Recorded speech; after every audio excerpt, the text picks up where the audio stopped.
Assalamu алейкум достор. Ел арасында кең жайылған простатит деген оорууну бардыгыңыздар эле уксаңыз керек. Но ошол простатит жөнүндө бүгүн сөз болот. Эгер сиз эркек адам болсоңуз, бул тема сизге сөзсүз түрдө керек. Эмне үчүн? Анткени эртеби, кечпи бул тема сиздин башыңызга келип калышы толугу менен мүмкүн. Ал эми аял киши болсоңуз, өзүңүзгө жакын болгон эркек кишилерге бул видеону жөнөтүп коюңуз, аларга дагы пайдасы тийсин. Простатит деген эмне? Простатит деген бул жөнөкөй тил менен айтканда простата безинин сезгенүүсү. Простата бези бул эркектерге гана тиешелүү орган. Эгерде анатомиялык жактан карап көрө турган болсок, табарсыктын астында кичинекей көлөмдө бул жаңак менен греческий орех бар го, ошол жаңак менен тең болгон көлөмү 20-25 кубический сантиметр болгон кичинекей бир орган. Простата бези бул эркектер үчүн экинчи жүрөгү болуп эсептелинген орган. Бул жерде көптөгөн процесстер жүрөт. Бул эркектер үчүн өтө маанилүү орган.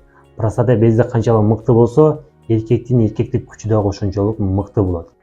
Мына ушул простата бези бир себептер аркылуу сезгенгенде адамда простатит пайда болот. Эми ошол простатитти эмне пайда кылат деген суроо пайда болот да бардыгыңызда эле. Бул жерде эки себеби бар. Биринчиси бул инфекциялар, экинчиси инфекция эмес факторлор. Биринчиси инфекцияларга эмне кирет? Буларга ошол эле бардык көзгө көрүнгөн жана көрүнбөгөн микроорганизмдер, вирустар, бактериялар, грибоктор жана башкалар. Булардын бардыгы ошол эле жыныстык катнаш аркылуу жугуучу микроорганизмдер чакырышы мүмкүн, кан аркылуу өтүп чакырылышы мүмкүн, же болбосо организмден лимфа жол аркылуу келип простатаны сезгендирип, простатитти чакыруучу микроорганизмдер болушу мүмкүн. Бул биринчиси. Экинчиси бул неинфекционный простатиттер. Буларга эмне кирет? Конгестивный же болбосо застойный простатит деген бир түрү бар. Ал ошол инфекция жок, бирок простатанын ичинде кандар жакшы айланбай калган, простата согу көптөн бери туруп калган жана ошонун себебинен адамда простатит пайда болот. Биринчи инфекционныйды сүйлөйлү, андан кийин экинчисин өтөбүз. Инфекционныйга острый простатит керек. Острый простатит деген кандай? Бул ошол шамалдатып калып, простата безине инфекциялар кирип, ал жерде ыкчам бир сезгенүү процесстери жүрүп баштаганда простата бези жабыркайт. Анын кандай негизги белгилери бар? Биринчиси бул температуранын 39-40 градуска чейин көтөрүлүүсү. Экинчиси адам титиреп калтырап мына ошол температурадан ооруп баштайт. Бул мындай тез башталуучу оору да, острый простатит. Бул жерде заара чыгуусу өтө ачуу менен чыгат, ооруу менен чыгат. Жана ошол ооруу бул жыныстык мүчөнүн өзүнө дагы бериши мүмкүн, жумурткаларга дагы бериши мүмкүн, жана артканкы задний проходко дагы бериши мүмкүн. Мына ошол жерлерде ооруу пайда болуп баштайт. Бул учур сөзсүз түрдө экстренно медициналык жардамга муктаж учур. Больницага барыш керек, врачка барыш керек. Эмне үчүн? Эгерде острый простатит убагында дарыланбай турган болсо, ал жанагы простатанын абсцессине же болбосо простатанын ириңдеп кетүүсүнө алып келүүчү бир өтө коркунучтуу оору.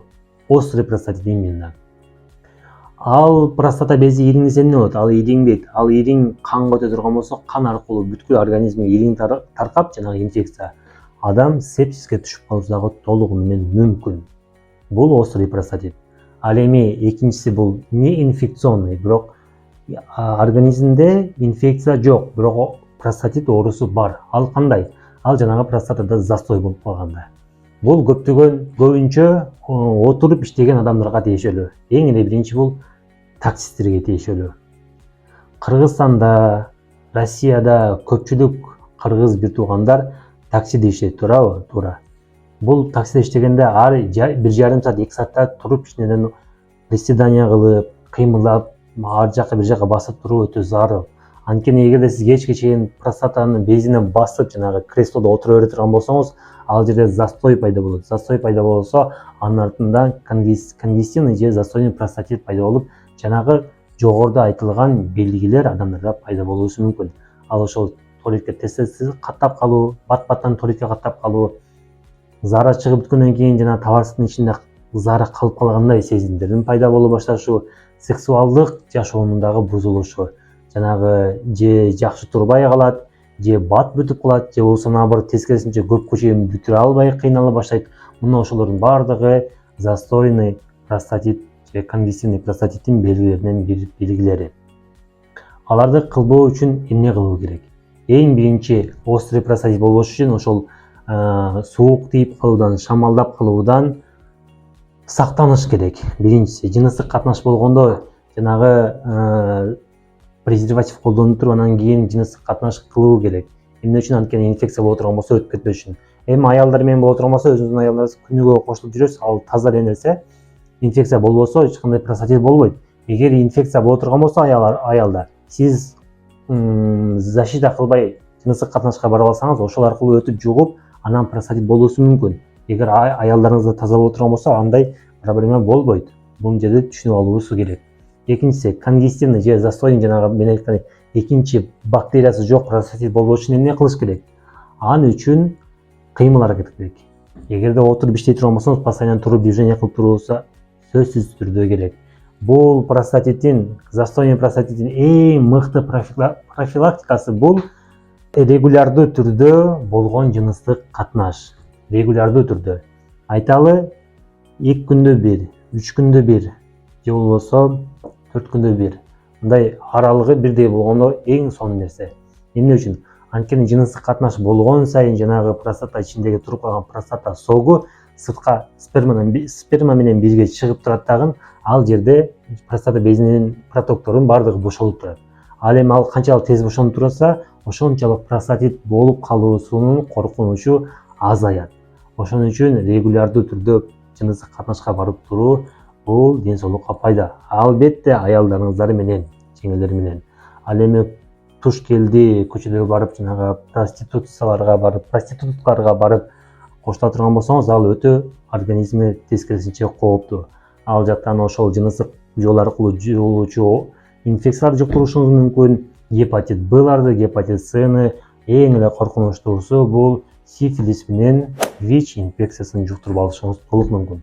Ошон үчүн ал жолдо мен сиздерди кайтарар элем. Эми эл арасында кең жайылган мифтерге келсек, простатит менен бир гана аксакалдар ооруйт деген миф бар. Бул туура эмес. Простатит менен жап-жаш болгон 25 жаштан 40 жашка чейинки адамдар дагы ооруп калуусу толук мүмкүн жана ооруп эле келет. Эгер ошол жогоруда айтылган кеңештерди сактабай турган болсо, бул каарылардын эмес, жаштардын деле оорусу.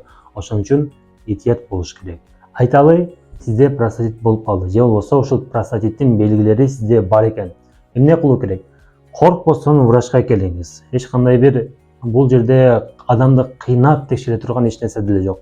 Простата безинин негизги эле простатиттин диагнозун коюу өтө деле кыйын эмес. Эң эле биринчи буларга анализ, зааранын жалпы анализи, кандын жалпы анализи жана ошондой эле жанагы простата безинин согуну карай турган биохимический анализдер бар. Мына ошолор аркылуу карап составын көрүп берсе болот.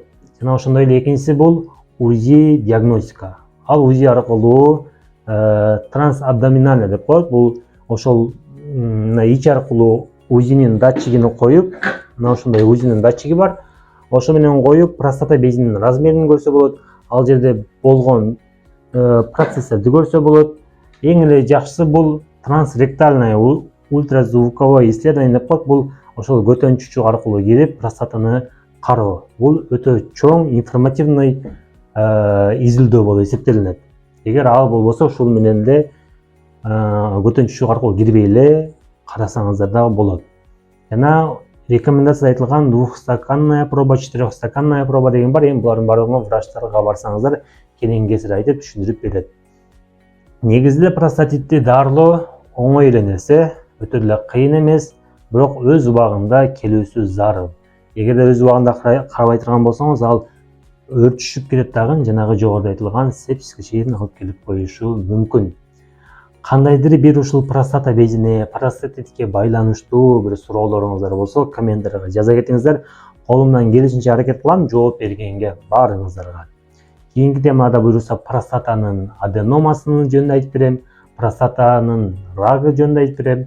Ошон үчүн каналга катталып, комментарий жазып, лайктан басып кетүүнү унутпаңыздар. Сиздер менен мен доктор Канатбеков болдум. Көрүшкөнчө сак саламатта калыңыздар.